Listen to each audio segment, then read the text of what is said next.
ভাই কোরআন শরীফের আগের আয়াত পাঠটিতে মহান আল্লাহ বলেছেন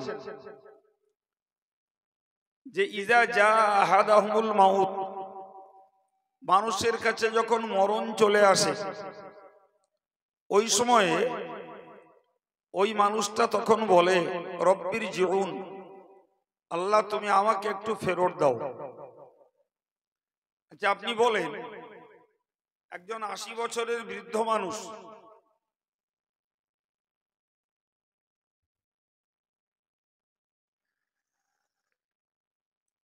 একজন ৮০ বছরের বৃদ্ধ মানুষ তিনি যদি বলেন যে একবার যদি যৌবনকাল ফিরে আসতো, আফসোস পরিতাপ, যদি একবার যৌবনকাল ফিরে আসতো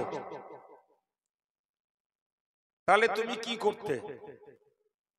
ভাই আপনারা মাসুম বিল্লাহ সাহেবের কাছে ওয়াজ শুনছিলেন যে কিয়ামতের দিনে মানুষগুলো যৌবনকাল কোথায় কাটিয়েছে তার জবাব দিতে হবে। শুনছিলেন কি এরকম নাকি মনে নেই? এর মধ্যে ভুলে গেছে? শুনেছিলেন মনে হয়। হ্যাঁ, তাহলে আজকের যুব সমাজের জীবন কোথায় কাটছে, যার জীবন যার সময় তিনি ভালো জানেন। কিন্তু ৮০ বছর বয়সে পৌঁছে যদি যৌবনকালে ফিরতে চাওয়া হয়, এটা কখনো বাস্তব বুদ্ধির পরিচয় নয়।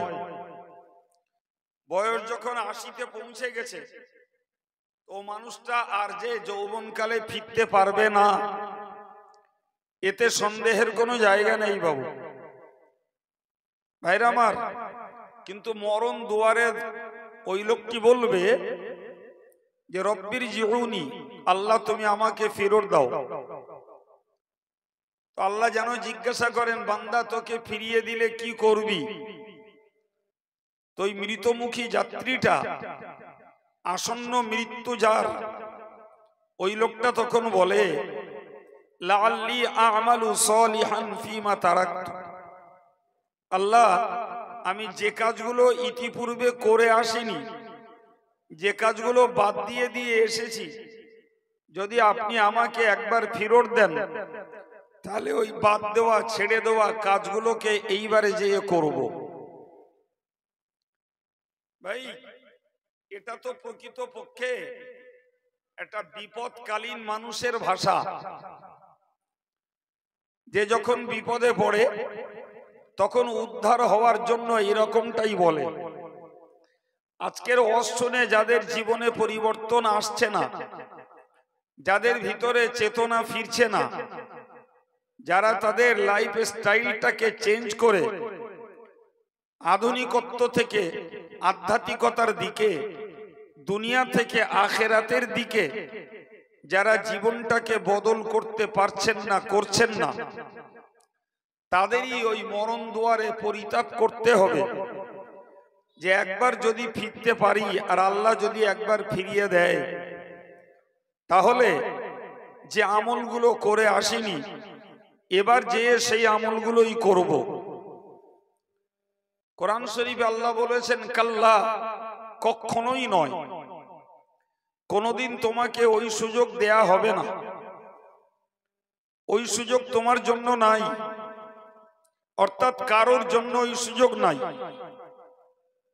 অন্য আয়াত পাকে আল্লাহ বলেছেন আওয়ালাম নুআম্মিরকুম মা ইয়াতাযাক্কারু ফীহি মান তাযাক্কারা ওয়া জাআকুমুন নাযীর ফাযুকু ফামা লিয-যালিমিনা মিন নাসীর। মহান আল্লাহ কোরআন শরীফে বলেছেন তুমি আজকের বান্দা ফিরতে চাইছো, কিন্তু তুমি একবার বলো আমি আল্লাহ কি তোমাকে ইতিপূর্বে বয়স দেইনি? তোমাকে এর আগে কি আমি সময় দেইনি?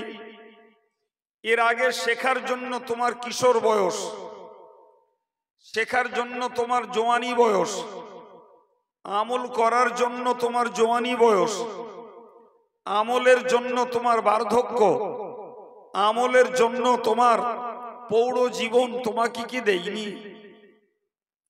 বান্দা তুমি তো অস্বীকার করতে পারবে না। তোমার বয়স যখন 70-80-তে পৌঁছেছে, তোমার শৈশবকাল কেটে গেছে, কৈশোর কাল কেটে গেছে, তোমার যৌবন কাল কেটে গেছে, তোমার বার্ধক্য এসে হাজির হয়েছে, এমনকি তুমি মরণ দুয়ারে পৌঁছে গেছো। এখন তুমি বলছো যে আমাকে ফিরত দিলে যে আমলগুলোকে আগে করিনি এবার যে করব। ভাই এটা তো বিপদকালীন মানুষের কথা। অতএব আল্লাহ এক কথায় বলবেন কখনো না, তোমাকে কোনো অবস্থাতেই ফিরত দেওয়া হবে না, ফিরত যাওয়ার স্বপ্নও নাই। আর তুমি ফিরত গিয়ে যে নেক আমল করবে, তোমার ওই কথাটাও সত্য নয়, ও কথাটাও মিথ্যা।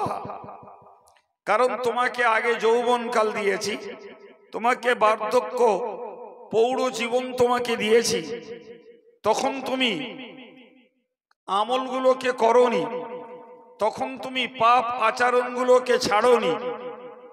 ওয়াজাআকুমুন নাযীর, তোমার কাছে এসেছিল ভয় দেখানো মানুষ। মসজিদে ইমাম সাহেব কোরআন হাদিসের কথা শুনিয়ে ভয় দেখিয়েছিল, মঞ্চের বক্তা কোরআন হাদিসের কথা শুনিয়ে তোমাকে ভয় দেখিয়েছিল।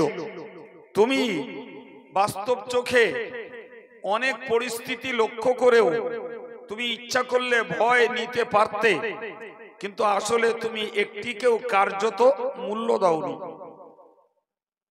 ভাই আজকের আমরা যারা সচেতন সজাগ, আল্লাহ পাকের এই কথাগুলোকে আমরা যদি মূল্যায়ন করি, নিশ্চিত এক কথাই বলতে পারবো যে আল্লাহ পাকের কথা নির্ভেজাল খাঁটি সত্য কথা। ঠিক কিনা বলুন? আল্লাহ বলবেন ফাযুকু, তুমি শাস্তির স্বাদ গ্রহণ করো। ফামা লিয-যালিমিনা মিন আনসার, যারা অত্যাচারী এদের জন্য কোনো মদদগার নেই, অত্যাচারীদের জন্য কোনো সাহায্যকারী নেই, অত্যাচারীরা সাহায্য শূন্য হবে। নাউজুবিল্লাহ বলেন। ভাইরা আমার, যদি কিয়ামতের দিনে কিংবা মৃত্যুর সময় আল্লাহ পাক যদি সাহায্য না করেন, তাহলে নিশ্চিত আমাদের জন্য সাহায্যকারী আর কাউকে আমরা খুঁজে পাবো না। ভাইরা আমার, আমি আপনাকে আগের আয়াতটা শুনিয়েছি যে মরণ দুয়ারে মানুষ ওই কথাগুলোই বলবে। ভাই খুব ভালো করে একটা বাস্তবের উদাহরণ বুঝুন। বাস্তবের উদাহরণ, ভাই দেখবেন ওই সিগারেটের প্যাকে আর যে দোকানে সিগারেটের অ্যাড দেওয়া থাকে সেখানে লেখা থাকে cigarette smoking injurious to health, যে এই ধূমপান করা স্বাস্থ্যের জন্য ক্ষতিকারক লেখা থাকে। কোথাও অ্যাডে লেখা থাকে ধূমপান ক্যান্সারের কারণ। কোনদিন নজরে পড়েছে আপনাদের? বাংলা ইংরাজি কম বেশি আমরা সবাই টুকটাক জানি, তো ওইগুলো প্যাকের গায়ে বোর্ডে লেখা থাকে। এরপরেও ভাই সিগারেট কোম্পানি কি দেশ থেকে উঠে গেছে মনে হয়?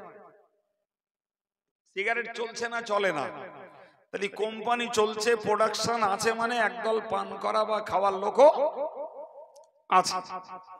ভাই এই লোকটা সিগারেট পান করা ক্ষতিকারক, সিগারেট খাওয়া ক্যান্সারের কারণ, ওতে নিকোটিন থাকে, যে নিকোটিন এক পর্যায়ের বিষ, এই বিষটা তার ফুসফুসে যেয়ে অ্যাটাক করে, কিছুদিন পরে তার ক্ষয় কাশ শুরু হয়, কাশতে শুরু করে, তার ফুসফুসিটা ক্যান্সারে আক্রান্ত হয়ে যায়, সে কাশি আর ডাক্তার করেও বন্ধ হয় না, লেটেস্ট ক্যান্সারে আক্রান্ত হয়।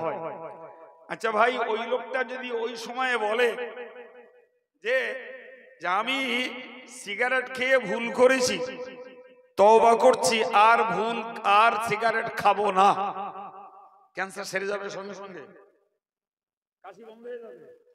হ্যাঁ, আচ্ছা এই মানুষগুলোরে আর কি দিয়ে বোঝাতে হবে আমি জানি না বাবা। যারা cigarette smoking injurious to health এ কথা জানলো সিগারেট পান করা ক্যান্সারের কারণ, তারপরেও সিগারেট ছাড়লো না, যখন কাশি শুরু হলো, ফুসফুসিতে ইনফেকশন হলো, যখন শেষ পর্যন্ত ক্যান্সারে পরিণত হলো, তখন তওবা করে আর ক্ষমা চেয়ে কাশিও সারবে না, ফুসফুসের ক্ষতও সারবে না। আর ক্যান্সার মানেই ওর আর একটা উত্তর হলো যে ওর কোনো অ্যান্সার নেই, তার মানে ওর একটাই আনসার, সেটা হলো মরণ। আচ্ছা বলেন, যে লোকগুলো ধর্মের কথা শুনে ধর্ম আচরণ করে না, ধর্মের ইবাদত আমল যারা করে না বাবু, এই লোকটা মরণ দুয়ারে পৌঁছে গেল, আর মরণ দুয়ারে পৌঁছে ওইখানে যে জানতে পাচ্ছে যে কি যাতনা, কি কষ্ট, কিন্তু তখন কি আর লাভ হবে? সম্মানিত ভাইরা আমার, মনে রাখুন, যখন একজন বান্দার ঘড়ঘড়ানি শুরু হয়ে যায়, ওই লোকটা তওবা করলেও তার তওবা কবুল হয় না। কোন বেঈমান যদি মরণ দুয়ারে, কোন বেঈমান মরণটাকে সামনে থেকে দেখতে পেয়ে মরণের সিগন্যাল বুঝতে পেরে যদি কলেমা পড়ে নেয়, তার কলেমাও আর কবুল হয় না। তাহলে বেঈমানের জন্য যেমন মরণ দুয়ারে কলেমা কবুল হয় না, ইমানদার পাপিষ্টের জন্য একবার ঘড়ঘড়ানি শুরু হয়ে গেলে তার তওবাও আর কবুল হয় না। বেঈমানের জন্য যেমন কলেমা কবুল হয় না, ইমানদার পাপিষ্টের জন্য তওবাও কবুল। কখন বলেছি বাবা? আরেকবার বলছি, মরণটাকে যখন সামনে থেকে দেখতে পায়, মরণের সিগন্যাল বুঝতে পারে, মরণের কিছু লক্ষণ ফুটে ওঠে, তখন আর তওবা করলেও কবুল হয় না। দুটি কথাই হাদিস শরীফে বিদ্যমান। সম্মানিত ভাইরা আমার, ভালো করে জানুন, ফেরাউন যখন পানিতে ডুবে মরছিল, ফেরাউন যখন হাবুডুবু খাচ্ছিল, তার নাকে মুখে পানি ঢুকছিল, তখন ফেরাউন বলেছিল, আমানতু বিল্লাযী আমানাত বিহি বানু ইসরাঈল। ফেরাউন বলেছিল, আমি ঈমান আনছি ওই জাত সত্তার উপরে যার উপরে ঈমান এনেছে বনি ইসরাঈল সম্প্রদায়। তার মানে বোঝাতে চাইলো, আমি আল্লাহর প্রতি ঈমান আনলাম। ফেরাউনের বক্তব্য ছিল, কখন বলেন তো? যখন নাকে মুখে পানি ঢুকছে। বাবা, নাকে মুখে যখন পানি ঢুকছে, তখন মরণটাকে সামনে থেকে দেখতে পাচ্ছে না পায় না?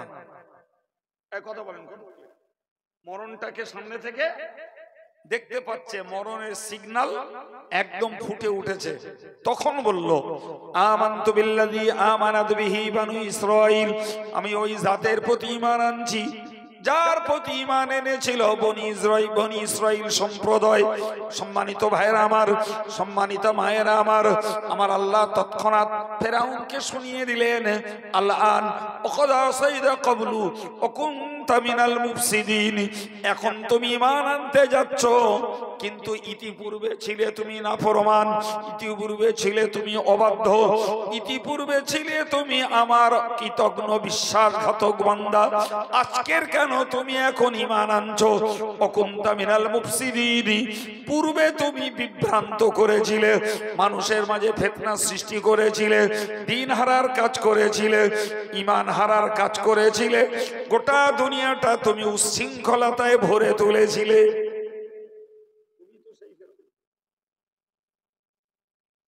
আমার আল্লাহ কোরআনের অন্য জায়গায় বলেছেন, ওয়া ইন্না ফিরআউনা লাআলিন ফিল আরদি ওয়া ইন্নাহু লামিনাল মুসরিফিন। ওই সেই ফিরআউন, ইন্না ফিরআউনা লাআলিন ফিল আরদি, ফিরআউন জমিনে অহংকার করেছিল, নিজেকে বড় উচ্চ মনে করেছিল, নিজেকে বড় জ্ঞানী আর বুদ্ধিজীবী মনে করেছিল, নিজেকে অপ্রতিদ্বন্দ্বী বাদশা শুধু নয়, বরং নিজে মনে করেছিল আমি হলাম খোদা। নাউজুবিল্লাহ বলেন, এটাও বলে দেবো, তাই বলবেন? তাহলে একদিন ধরে কি ওয়াজ শুনতেছি আমরা, আর একটু জোরে বলেন নাউজুবিল্লাহ। না না, ফেরাউনের বড়াইত্বের জায়গা নেই, ফেরাউনের উচ্চ আসনের জায়গা নেই, ফেরাউনের খোদায় দাবিত্বের জায়গা নেই, কারণ ফেরাউনকে তো সৃষ্টি করেছেন আল্লাহ, সে তো একটা সৃষ্টি বান্দা, এছাড়া আর কিছুই নয়।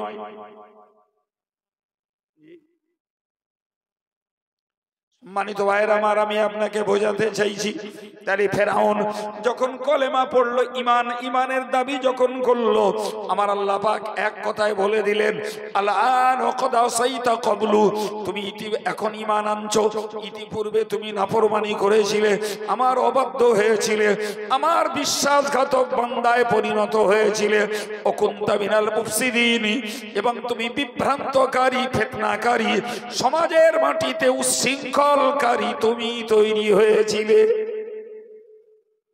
ছাড়ুন ফেরাউনের কথা। হে ভাইরা আমার, আজকে যদি আমরা আমাদের সমাজ ব্যবস্থার দিকে তাকাই, নিশ্চিত আমরা বলতে পারবো মুসলিম কমিউনিটিতে, মুসলিম সমাজ ব্যবস্থায় একদল লোক রয়েছে যারা হয়তোবা সমাজের নেতা, হয়তোবা দুনিয়াদার শিক্ষিত ব্যক্তিত্ব, হয়তোবা অনেক ধনী, টাকা সেই অর্থশালী। ভাইরা আমার, এই শ্রেণীর মানুষগুলো সমাজের মাটিতে ফিতনা সৃষ্টি করছে, সমাজের মাটিতে বিভ্রান্তি সৃষ্টি করছে, ন্যায়কে অন্যায় করে দিচ্ছে, অন্যায়টাকে ন্যায় বানিয়ে দিচ্ছে, যা ইচ্ছা তাই করছে। আর দিনদার, ইমানদার, নিরীহ আল্লাহওয়ালা মানুষগুলো তাদের নাকানি চোবানিতে নাজেহাল হচ্ছে। কথা বলেন, হ্যাঁ? আল্লাহ কাকে কি করবেন বলা যায় না। এখন বলুন না, ওই শ্রেণীর ব্যক্তি যদি কেউ ক্যান্সারে আক্রান্ত হয়, ওই শ্রেণীর ব্যক্তি যদি কেউ প্যারালাইজডে আক্রান্ত হয়, হাত পা পড়ে থাকে, বাকশক্তি রুদ্ধ হয়ে যায়, চোখ দিয়ে শুধু অনর্গল পানি ঝরে, কিন্তু করার তো কিছুই নাই। ক্যান্সারের যন্ত্রণা যখন শুরু হয়ে যায়, তখন তো কান্না ছাড়া কোনো রাস্তা নাই। কিন্তু বলেন না, এটা তো একদিনের শাস্তি নয়, বরং বহুদিনের অপরাধ আর উচ্ছৃঙ্খলতা, বহুদিনের ফিতনাবাজির পানিশমেন্ট। সিগারেট খেয়ে খেয়ে খেয়ে খেয়ে ফুসফুসিতে ইনফেকশন হয়ে গেছে, ক্ষয়কাজ শুরু হয়েছে, তখন যদি বলা হয় সিগারেট খেয়ে ভুল করেছি, ওতে তো কাশি সেরে যাবে না। সিগারেট খেয়ে ভুল করেছি বললেই ক্যান্সার ভালো হয়ে যাবে না। ঠিক ততই বছর মনে রেখে দেওয়া দরকার, দিন ধর্ম পালনে যাদের অনীহা, অবজ্ঞা, দিন ধর্ম পালনে যাদের অলসতা, এই মানুষগুলো যতই তুমি মরণ দুয়ারে দাঁড়িয়ে তওবা করো, ওই তওবা নট গ্রান্টেড, অতি আল্লাহর কাছে আর গ্রহণযোগ্য নয়। তখন ধর্মের বাপ বললেও আর ঘন পাকে ক্ষমা চাইলেও কোনো লাভ হবে না। সুতরাং সময় থাকতে আল্লাহকে স্মরণ করতে হবে, সময় থাকতে আল্লাহর দ্বারস্থ হতে হবে, সময় থাকতে নিজের বড়াইত্ব, অহমিকা, নিজের শৌর্য, বীর্য আর মাস্তানিকে ত্যাগ করে দিয়ে আল্লাহর কাছে আত্মসমর্পণ করতে হবে। সেই হলো প্রকৃত বুদ্ধিমান। জি, চূড়ান্ত সময় পৌঁছে যে কিচ্ছু লাভ করা যাবে না বাবা। সম্মানিত ভাইয়ের আমার, কোরআন বলেছে, ওরে ফেরাউন, তোরে আমি বেঈমান অবস্থায় মারবো। শুধু মারবো না, মনে রাখিস, ফালিয়াউমা নুনাজ্জিকা বিবাদানিকা লিতাকুনা মিন খালফিকা আয়াত। ওরে ফেরাউন, তোর দেহটাকেও আমি রক্ষা করব, পরবর্তীকালের মানুষগুলোর জন্য তোর থেকে শিক্ষা নিতেই। বাইরে আবার আজও মিশরের জাদুঘরে ফেরাউনের ডেড বডিটা অক্ষত অবস্থায় হাড় কেটে বুড়ো পড়ে আছে। আমরা যে দেখিনি, আপনাকেও যেতে হবে না, আপনি সার্চ করুন মোবাইলে, ফেরাউনের লাশ বাড়ি বসে দেখা যাবে। ফেরাউনের লাশ বাড়ি বসে দেখা যাবে। ভাবতে হবে, বিনা ঔষধে, বিনা আরোকে ফেরাউনের লাশকে আল্লাহ রেখে দিয়েছেন। আল্লাহ পরিষ্কার কোরআন শরীফে বলেছেন, লিতাকুনা লিমান খালফাকা আয়া, তোর পরে যারা পৃথিবীতে আসবে তোকে আমি তাদের জন্য শিক্ষার নিদর্শন বানিয়ে রাখবো। কি বুঝলেন? শিক্ষার নিদর্শন ফেরাউনকে আল্লাহ রক্ষা করে রেখেছেন। সম্মানিত ভাইয়েরা আমার, আমি আপনাকে যে কথা বোঝানোর জন্য এই কথা বললাম, তাহলে ফেরাউন মরার আগে আল্লাহর প্রতি ঈমান এনেছিল, কিন্তু তার ঈমান আল্লাহর কাছে গ্রহণ হয়নি। জি, আমার আল্লাহ কোরআন শরীফের অন্য আয়াত পাকে বলেছেন লা ইয়ানফাউ নাফসান ঈমানুহা, ওই ব্যক্তির ঈমান আনা কোনো উপকারে আসবে না, ঈমান আনা গ্রহণযোগ্য হবে না। মা আমানাত ক্বাবলু মা আমানাত মিন ক্বাবলু আও কাসাবাত ফি ঈমানিহা খায়রা, যে লোকটা ইতিপূর্বে ঈমান আনেনি অথবা কোনো কল্যাণের কাজ, কোনো নেকির কাজ, কোনো সওয়াবের কাজ ইতিপূর্বে করেনি, ওই লোকটা মরণ দুয়ারে পৌঁছে গেলে পরে তার ঈমানও গ্রহণ হবে না, কোনো নেকির কাজ আর গ্রহণ হবে না। মনে ভাবুন, কোন ব্যক্তি সারা জীবন যাকাত দেয়নি, কৃপণতা করেছে, আমি রোজগার করেছি, আমি ব্যবসা করেছি, আমি জলকর করেছি, আমি ভাটা করেছি, টাকা আমি আমার বুদ্ধিমত্তায় সঞ্চয় করেছি, কেন যাকাত দিতে যাব আমি? ফলে যাকাত ভদ্রলোক দেননি, এখন ওই লোকটার ঘড়ঘড়ানি চেপে গেছে, মরণ যন্ত্রণা শুরু হয়েছে। প্রিয় ভাই আমার, ওই লোকটা যদি মরণ যন্ত্রণায় বলে আমার বসিরহাটের টাকি রোডের গায়ে 2 বিঘা জমি আছে, ওই 2 বিঘা জমি আমি 1 বিঘা দিলাম শীতুলিয়া মসজিদে, আর 1 বিঘা দিলাম জামিয়া মাদ্রাসায়, ও ভাইরে আমার, তোমার দানেরা ভোগ করবে, কিন্তু তোমার নসিবে ভিতের আঙুল জুটবে। সওয়াব নাই, সওয়াবের পালা শেষ হয়ে গেছে, সওয়াবের জমানা শেষ হয়ে গেছে, সওয়াব আর হবে না। তুমি তো এখন দান করছো, মরণের সিগন্যাল ফুটে উঠেছে, তাই এর আগে দাওনি, এর আগে কৃপণতা করেছো, টিটকারি করেছো, বিদ্রুপ করেছো, যারা কালেকশন করতো তাদেরকে তোমরা ব্যবসাদার বলেছো, মেরে খায় বলেছো, এদের এই করে পেট চলে, কত রকমের ভাষা বলেছো। একদল দিয়ে গেছে আর একদল ছবল মেরে গেছে। আমার বাস্তব জানা কথা বলছি, গল্প বলছি না ভাই। যারা দেয় তারা বলে না, যারা দেয় না তারাই পড়ে বলে। জি, তাহলে মনে রাখুন, মরণের সূত্র শুরু হলে না ঈমান কবুল হবে, না কোনো আমল, কিচ্ছু না। তাহলে ওই যে লোকটার কথা বলছিলাম কোরআনের আয়াত দিয়ে, যে লোকটা মরণ দুয়ারে মৃত্যুকে দেখে বলবে রব্বির জিউনি, এ আল্লাহ তুমি আমাকে ফেরত দাও, দিলে লাআল্লি আমালু সালিহান ফিমা তারাকতু, যে আমলগুলো করে আসিনি এবার যে সেই আমলগুলো করব। আমার আল্লাহ এক কথায় বলবেন কাল্লা, না না, কখনো না, ফেরত দেওয়া হবে না, বরং মনে রাখো ইন্নাহা কালিমাতুন হুয়া কাইলুহা, নিশ্চিত তুমি মনে রেখে যাও এটি এমন একটি বাক্য, যে বাক্যটা যে যখন বিপদে পড়ে সেই বলে। জি, আজকে তোমার দৌরাত্ম, তোমার দাপটানি, তোমার মাস্তানি সব বন্ধ হবে মরণের সঙ্গে দেখা হলে। এই জন্য আল্লাহ কোরআনের একটি আয়াত পাকে বলেছেন আলহাকুমুত তাকাসুর হাত্তা যুরতুমুল মাকাবির কাল্লা সাওফা তা'লামুন। আমার আল্লাহ কোরআন শরীফে বলেন, মানুষের সাধারণ বোধ স্বভাব হলো মানুষ সব সময় বেশির মুখী, দুনিয়ার ব্যাপারে মানুষ বেশি মুখী। বেশি মুখী মানে টাকা বেশি চাই, বাড়িটা উঁচু চাই, গাড়িটা দামি চাই, পোশাক পরিচ্ছদটা উন্নত চাই, লাইফ স্টাইল জীবনের ঠাঁট ভাঁটটা আরো বেশি সৌন্দর্য মণ্ডিত চাই। একটু দয়া করে বলেন, একদল মানুষের এই ধরনের মানসিকতা আছে না নাই? আছে বাবা। আল্লাহ বললেন বান্দারে আলহাকুমুত তাকাসুর, আমি আল্লাহ বলে দিচ্ছি এদের এই বেশি বেশি বুলিটা ধর্ম থেকে কাফেল বানিয়েছে, এদের লাইফ স্টাইলটা ধর্ম থেকে এদেরকে উদাস বানিয়ে দিয়েছে, এদের অধিক টাকার মালিক হওয়ার ধান্দাটাই ইবাদত আমল করার পথে বাধা হয়ে দাঁড়িয়েছে।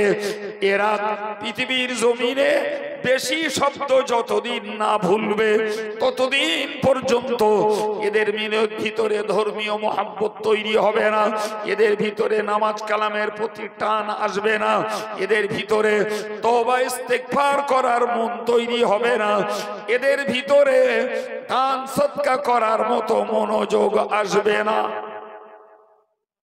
যতদিন এরা এই বেশি শব্দটা না ভুলবে, জি বেশি করো না, বেশি নামাজ পড়ো, বেশি জিকির করো, বেশি তাসবিহ পড়ো, বেশি দান করো, ভাই এক্ষেত্রে বেশি শব্দ আমাদের কাছে নেই।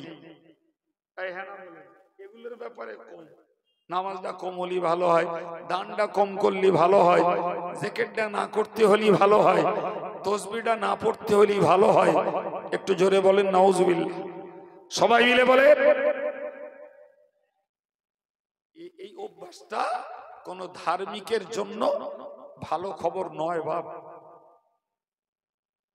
জি ধার্মিকের জন্য ভালো খবর হলো আজান শুনবে তো মসজিদে চলে যাবে, জামাতে নামাজ পড়ে বেশি সওয়াব নেওয়ার জন্য মাগরিবের নামাজ পড়ে বসে বসে তাসবিহ পড়বে আর জিকির করবে, বেশি সওয়াব কামাইয়ের জন্য ওয়াজের মজলিসের আওয়াজ পাবে তো ওয়াজের মজলিসে বসে বসে কোরআন হাদিসের জ্ঞান লাভ করবে, বেশি সওয়াব পাওয়ার জন্য দানের কথা কানে যদি আসবে যথাসম্ভব দান করে বেশি সওয়াব জোগাড়ের চেষ্টা করবে। ভাইরা আমার, তাহলে এইগুলোই হলো বুদ্ধিমান। দুনিয়াদারদের কাছে এরাই হলো বোকা, আর যারা এগুলোর প্রতি অলসতা করে তারাই হলো এই যুগে চালাক। এই হ্যাঁ বলে ওই বোকাগুলো দাড়ি রাখে, বোকাগুলো টুপি পরে, বোকাগুলো নামাজ পড়ে, বোকাগুলো মগরে পড়ে বসে বসে মাথা ঠুকছে আল্লাহ আল্লাহ। ওই কটার ভাবে এরা ভণ্ড। কথা বলেন না কেন? ওইরকম যারা করে কি ভাবে? জি প্রিয় ভাই, একটু বুঝার, একটু বুঝার, অল্প বুঝলি চোখ খুলে যাবে। সম্মানিত ভাইরা আমার, আমার আল্লাহ বললেন আলহাকুমুত তাকাসুর হাত্তা যুরতুমুল মাকাবির। মানুষকে গাফেল বানিয়েছে, মানুষকে উদাস বানিয়ে দিয়েছে, অন্য কিছুই নয়। আত-তাকাসুর, এদের বেশি বুলিটা। এই বেশি বুলিটা নেই কার গা? অধিকাংশ মানুষের বেশি বেশি বেশি বেশি। কম মানুষ আছে যারা চিন্তা করে দুনিয়াটা চলে গেলেই হলো। কথা ঠিক না ভুল? এ মানুষের সংখ্যা খুব কম। আমার আল্লাহ বললেন বান্দা হাত্তা যুরতুমুল মাকাবির, ওদের বেশির বল বন্ধ হয়ে যাবে যখন ওরা কবর দর্শন করবে। আমার কথা নয় বাবা, খুব কোরআনের কথা, আমি বাংলাটা বলছি। হাত্তা যুরতুমুল মাকাবির, এরা যখন কবর দর্শন করবে, কবরটাকে যখন দেখতে পাবে তখন বেশি এই বল বন্ধ হয়ে যাবে।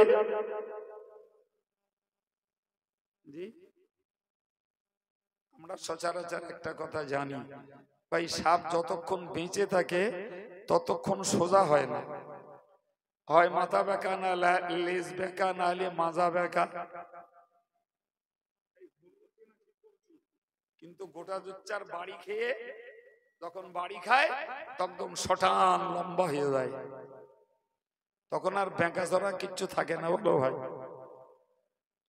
তা আমাদের সমাজের একদল মানুষ রয়েছে, এরা শুধু আজরাইলের মার খাওয়ার অপেক্ষা করছে। আজরাইলের মার যেই খাবে একদম সোজা সাপটা হয়ে যাবে, তখন আর বেঁকা চড়া কিচ্ছু, নামাজ বাদ দেওয়ার কথা মন হবে না, সুদ খাওয়ার কথা মন হবে না, রাজনীতি করে গুন্ডামি ভণ্ডামি করার আর মন হবে না। জি, তখন একদম স্ট্রেট। কিন্তু আর কি হবে? আর তো কিছু করার নেই, যা হওয়ার তা হয়েই গেছে, যা হওয়ার তা হয়েই গেছে।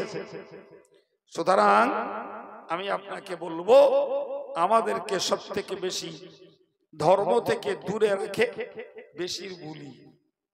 সম্মানিত ভাইরা আমার, মনে রেখে দিন, কোরআন আল্লাহ পাক কোরআন শরীফে জানিয়েছেন, ও আমার বান্দা বান্দি তোমরা মনে রাখো, তাহলে তুমি যখন মরণ দুয়ারে পৌঁছাবে তখন মৃত্যুটাকে কাছ থেকে তুমি দেখতে পাবে।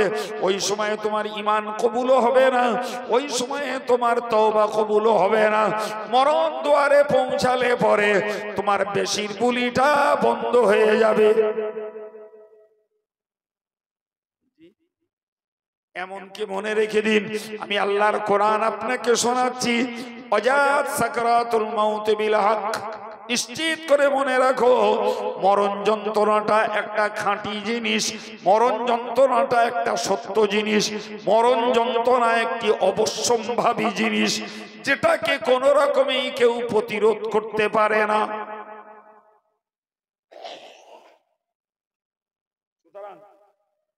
মরতে হবে না বাবা, মরণ যন্ত্রণা শুরু হলেই ওতেই সব অন্ধত্ব খুলে যাবে, চোখ।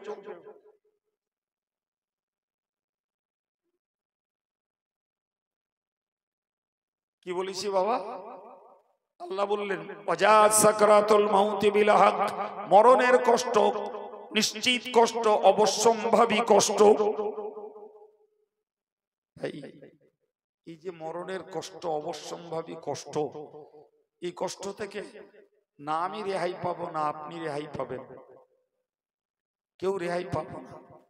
খোদ নবী করিম সাল্লাল্লাহু আলাইহি ওয়াসাল্লামকে শুধুমাত্র উপলব্ধি করার জন্য জিবরাইল একটা হাত রাসূলের বুকের উপরে রেখেছিলেন। তাতেই রাসূল বুঝেছিলেন আমার বুকের উপরে পাহাড় চাপিয়ে দেওয়া হয়েছে। রাসূলুল্লাহ আবেদন করেছিলেন, ওগো আজরাইলের একটা হাত রেখেছিলেন। রাসূলুল্লাহ আজরাইলকে বলেছিলেন, ওগো আজরাইল তুমি তোমার হাত তোলো, আমি যেন মনে করছি আমার বুকের উপরে পাহাড় চাপানো হয়েছে। বাইরে আমার কোন বর্ণনায় এসেছে রাসূলুল্লাহ আজরাইলকে বলেছিলেন, ওরে আজরাইল তুমি আমার উম্মতদেরকে এই মরণ কষ্ট দিও না, বরং তুমি আমার উপর থেকে সেই কষ্টটাকে শোধ করিয়ে নিয়ে আমার উম্মত দেরকে কষ্ট দিও না, আমার উম্মতেরা এই মরণ যাতনা সহ্য করতে পারবে না। এই রাসূলুল্লাহর উপলব্ধিটা এই রকম, অথচ আমাদের সে ব্যাপারে কোনো ভয় ভীতি চিন্তা চেতনা আমাদের কিচ্ছু নেই, কিচ্ছু নেই। একদম আমরা নির্ভীক, নির্ভয়, চেতনাহীন, কোনো কিছু আমাদের মধ্যে নেই। আল্লাহ আমাদের বোঝার এবং আমলের জীবন তৈরির মন দেন, বলুন আমিন। আর একটু জোরে বলেন আমিন।